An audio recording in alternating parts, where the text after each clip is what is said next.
economic interests in everybody thinking that if we only give the money to them, things will be well. By the way, some of these people are close friends. I'm not saying they're not nice people.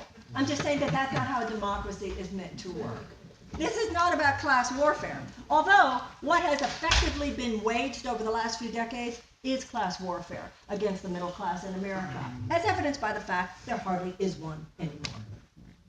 So, anything that has to do with stimulating a greater educational opportunity, when you say what kinds of things, why are we giving tax breaks to the very wealthiest among us? Somebody explain this. When right now, once again, there's no evidence that money is used to stimulate the economy.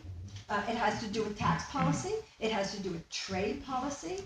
And it has to do with banking policy. It has to do with educational opportunity. It even has to do with healthcare.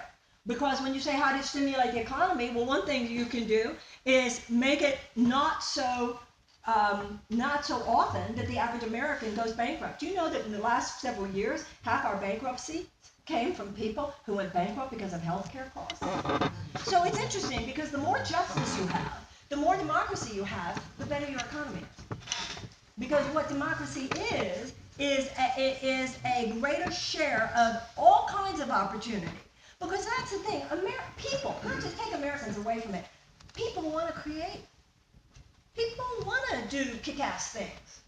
But people have to have enough access to education, people have to have enough fair access to opportunity, people have to have enough access to political influence, people have to have enough access to economic opportunity.